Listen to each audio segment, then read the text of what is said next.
పరిశుద్ధ గ్రంథం ఛానల్ వీక్షిస్తున్న ప్రతి ఒక్కరికి దేవుని పేరిట వందనాలు తెలియజేసుకుంటున్నాం. ప్రేమ, సంతోషము, సమాధానం సదా మీకు తోడైండు నడిపించును గాక. నిన్నటి దినాన ఎజ్రా 9వ అధ్యాయం చదువుకున్నాం. ఈరోజు ఎజ్రా 10వ అధ్యాయం చదువుకున్నాం. ఎజ్రా ఏడ్చుచు దేవుని మందిరము ఎదుట సాష్టాంగపడుచు పాపమును ఒప్పుకొని ప్రార్థన చేసెను.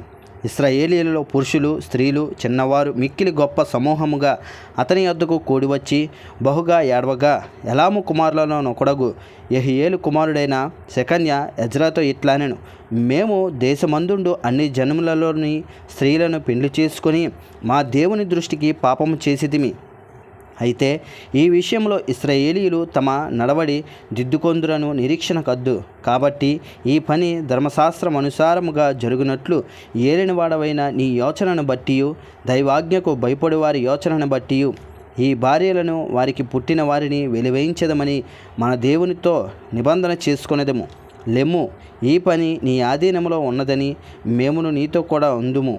నీవు ధైర్యము తెచ్చుకొని దీన్ని జరిగించమనగా ఎజ్రా లేచి ప్రధాన యాజకులను, లేవీయులను, ఇశ్రాయేలీయులందరూ ఆ మాట ప్రకారము చేయనట్లుగా వారి చేత ప్రమాణము చేయించెను.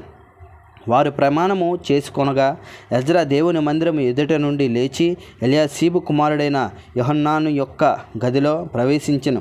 అతడు అచ్చటికి వచ్చి చెరపట్టబడిన వారి అపరాధమును బట్టి దుఃఖించుచు భోజనమైనను పానమైనను చేయకుండెను.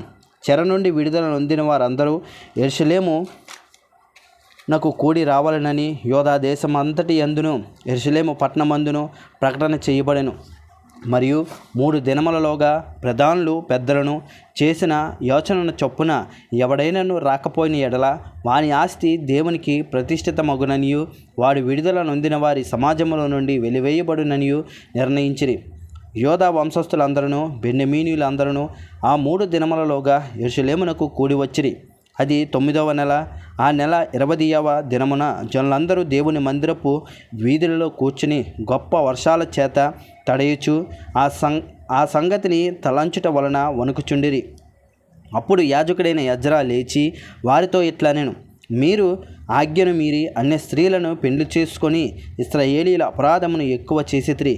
కాబట్టి ఇప్పుడు మీ పితరుల యొక్క దేవుడైన యెహోవా ఎదుట నీ పాపమును ఒప్పుకొని ఆయన చిత్తానుసారముగా నడుచుకొనుటకు సిద్ధపడి దేశపు జనులను అన్య స్త్రీలను విసర్జించి మిమ్మును మీరు ప్రత్యేకపరచుకొని ఉండుడి. అందుకు సమాజకులందరూ ఎలుగెత్తి అతనితో ఇట్లనిరి: నీవు చెప్పినట్లుగానే మేము చేయవలసి ఉన్నది. అయితే జనులు అనేకులై ఉన్నారు, మరియు ఇప్పుడు వర్షము బలముగా వచ్చుచున్నందున మేము బయట నిలవలేము. ఈ పని 1-2 దినములలో జరుగునది కాదు. ఈ విషయంలో అనేకులము అపరాధములము. కాబట్టి సమాజ పెద్దలందరినీ ఈ పని మీద ఉంచవలెను. మన పట్టణముల యందు ఎవరెవరు అన్య స్త్రీలను పెండ్లి చేసుకొనిరో వారందరూ నిర్ణయ కాలమందు రావలెను. మరియు ప్రతి పట్టణం యొక్క పెద్దలను, న్యాయాధిపతులను ఈ సంగతిని బట్టి మా మీదకి వచ్చిన దేవుని కఠినమైన కోపము మా మీదకి రాకుండా తొలగిపోవునట్లుగా వారితో కూడా రావలెను అని చెప్పెను. అప్పుడు అసహేలు కుమారుడైన యోనతానును, తెక్వా కుమారుడైన యహజ్యాయును మాత్రమే ఆ పనికి నిర్ణయింపబడిరి. మెషుల్లామును, లేవీయుడైన షబ్బెతయును వారికి సహాయులై ఉండిరి. చెర నుండి విడుదల నొందిన వారు అట్లా చేయగా యాజకుడైన ఎజ్రాయు పెద్దలలో కొందరును ప్రధానులను వారి పితరుల ఇంటి పేర్లను బట్టి తమ తమ పేర్ల ప్రకారం అందరినీ వేరుగా ఉంచి 10వ నెల మొదటి దినమున ఈ సంగతిని విమర్శించుటకు కూర్చుండిరి. మొదటి నెల మొదటి దినమున అన్ని స్త్రీలను పెండ్లి చేసుకుని వారందరినీ సంగతి వారు సమాప్తి చేసిరి.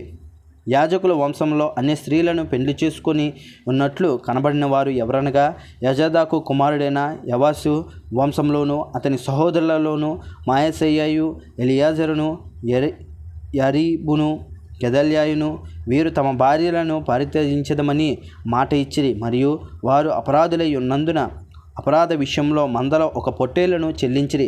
ఇమ్మేరు వంశంలో హనాని, జబద్యా, హొరీము వంశంలో మాయసయ్య, ఎలియా, శమాయ, యెహీయేలు, ఉజ్జియా.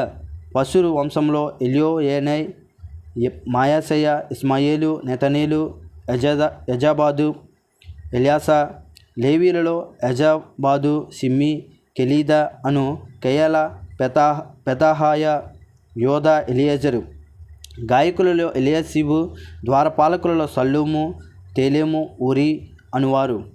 ఇశ్రాయేలీలో ఎవరెవరని అనగా పరోసు వంశంలో రమ్య, ఇజ్జియా, మల్కియా, మియామిను, ఎలియాజరు, మల్కియా, బెనాయా.